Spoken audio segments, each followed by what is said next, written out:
Welcome back. It's episode 4. We started our trip on the northwest coast of California, worked our way down to the desert, hitting Joshua Tree, Death Valley, Alabama Hills, and more. We last left you at Mono Lake, where we decided to use our handy guidebook. Our route started at Mono Lake, passing right by Bodie Ghost Town.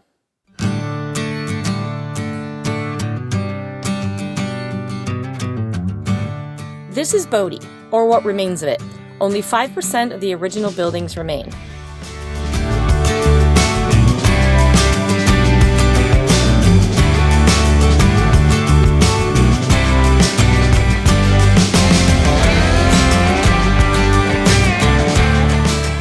That's pretty cool. So this is building 1. Did you see that on the map? So this is how big this town is. It's huge.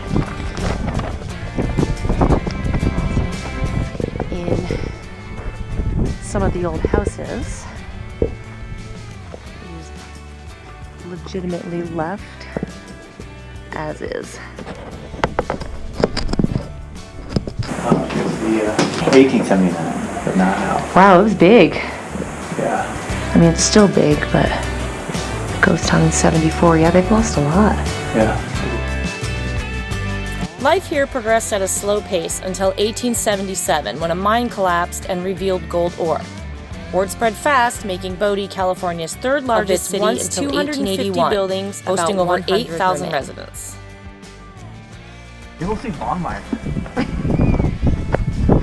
We are a little obsessed with Longmire right now.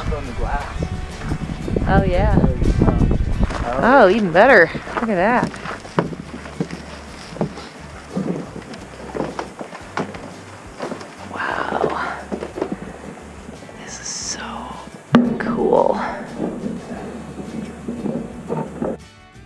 The Methodist Church is the last one standing. The oilcloth painting of the 10 Commandments behind the pulpit was at some point stolen. How's that for irony? I like this house. This is the one I would have lived in, for sure. Has the most curb appeal, I like to say.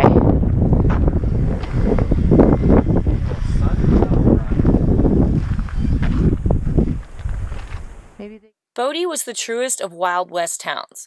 Along with miners and merchants, it attracted a rougher element. It had a bad reputation for bad men and wild times. It had a staggering 65 saloons, numerous brothels, gambling halls, opium dens in its Chinatown, and nightly shootouts. Boarding houses had a daily breakfast question: was anyone killed last night? There's a story about a little girl whose family was moving from San Francisco to Bodie, who wrote in her diary, depending how you read it, either, "Good, by God, I'm going to Bodie," or, "Goodbye, God, I'm going to Bodie." Volunteer firefighters battled a number of fires over the years. The biggest consumed about 60 buildings. Fire truck, so to speak, I guess. Very cool. This is Main Street. In 1881, fire destroyed most of Main Street's commercial district. By then, the mine had started to dry up and people left town with less than they arrived with. Because of taxed wagon loads, the motto was, "Only what you can carry." This explains why so much was left behind. Inside one of the other... I want all this stuff in my house. Oh my God, this is the automobile place.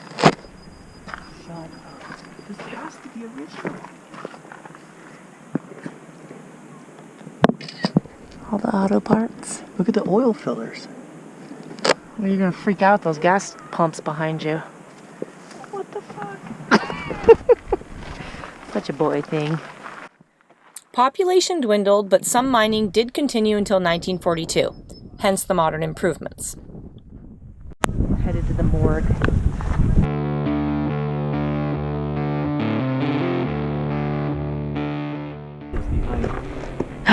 Oh my God.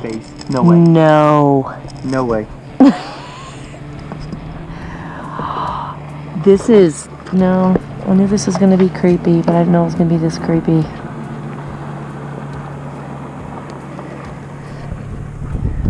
morgue.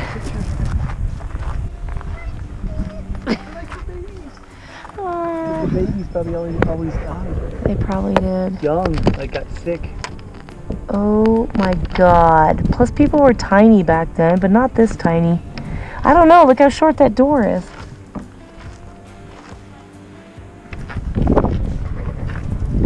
No way. How did people not just come and steal all this stuff? Free to look in the back room. And now, schoolhouse. Ah, number 20, the schoolhouse. In case you can't hear Brian, it's a little windy. It's actually pretty big. Originally a boarding house, this became a school after the original school was allegedly burned down by an early-day juvenile delinquent. At one point, the school saw its highest enrollment of 615 students. It finally closed in 1942. This is all that is left of the Bodie Bank. The foundation burned down in the big fire, and all that's left is the vault.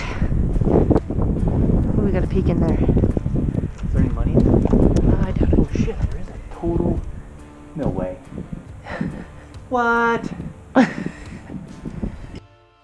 For more information about this amazing historic park, visit Bodie.com. It is definitely worth the visit. Our plan after Bodie was to overland the remaining 30 plus miles past the Chemming mine to Bridgeport, where we'd start our journey home. Leaving the ghost town. We just want to get a quick shot of this memory sake.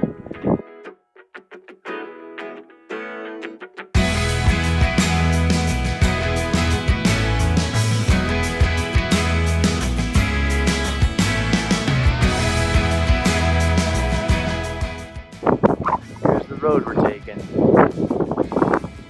Let's see how it goes. This is Marisha's idea.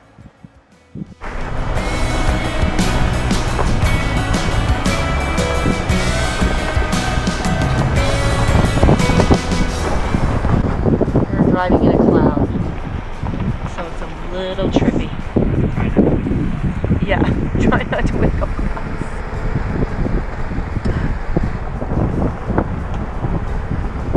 We have no idea where we're going or what's down there.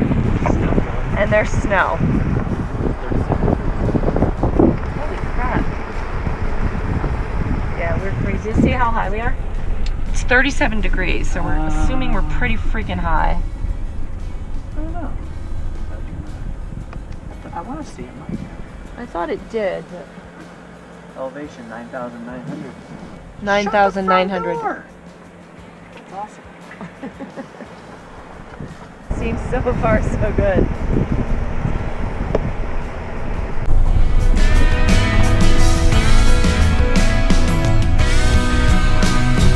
That could be Bridgeport Lake. 168. We made our way out of the clouds. I don't know what we've been missing along the way because that's what we drove through. Brian, pictures. Couldn't really see a whole lot coming through that, but it was still pretty cool. And this is what we've popped out to.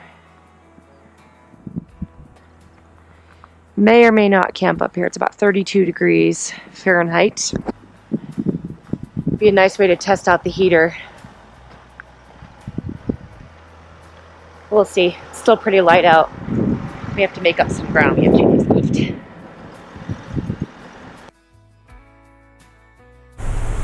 Marisha, it does feel like fall up here. So our last, well, this might be our last overlanding camping night. It might be. Potentially, I guess. Well, we parked a little bit down. Bless you, Sorry. A little bit downhill, down that road last night. But it was dark. We had no clue where we were. We just didn't want to explore any longer, nor did I. was dark. And the road is pretty narrow and we didn't really know where it went. All these little trails in these mountains that are just north of Bodie, which is the ghost town, have these offshoots that are just awesome. I mean, they can just go and traverse these mountains. It's so cool, and they end up at a campsite like this, and you have the whole joint to yourself. It's really sweet. And a lot of these started with mining, which we're about to show to Maurice. She was late getting up this morning, sleeping in. Lovely. I have 1 million layers of clothes on. Yep, she overdoes it a little bit to get out of the gate. I have like every shirt I own on right now. And then we're gonna take her on a journey here, and she's gonna be sweating crazy. Actually, let's go this way. Me and Klaus already explored most of this morning. So we'll see how this goes.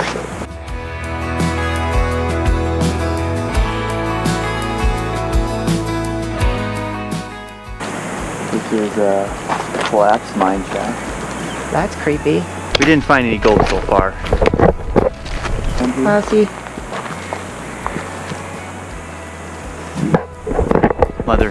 Mother hen is busting Noodle's balls as always. I love him. I want to get her. He's a pro by now. He's been hiking all over this joint. We were trying to get down into this one, but it doesn't look too safe. Maurice has gold fever. I'm into gold. No? Nah. What are you into, Maurice? Oh jeez. Maurice just getting warmed up. She's got a cup of coffee in her hand. A drop of coffee. That is like gold to me. Well, you've lost a lot of gold on this trip. It's kind of an advanced hike. It's not a path by any means. But Maurice is one-handed in it, coffee style. No problem. So the next stop is a actual mine We're itself. all over the place this morning. We were, right, dudes? What was I doing? Who knows? So this is definitely not as exciting as Bodie. That'll be exciting. But what's cool, what it does though is it gets you thinking, because you think about Bodie and what started that town and like everything that made that happen. How they found it. Probably looked just like this. Yeah, some dude came in and with a pickaxe. Brian brought me to his cave / mine. I don't like it. I don't like it one bit. This stuff freaks me out. It smells good in here though.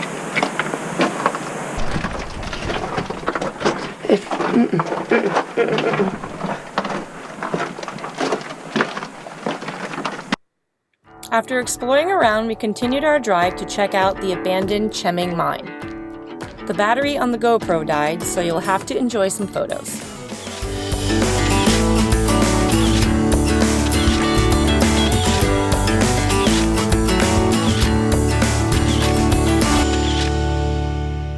We're headed home to Seattle and can't wait to share our next adventure with you. Bye-bye!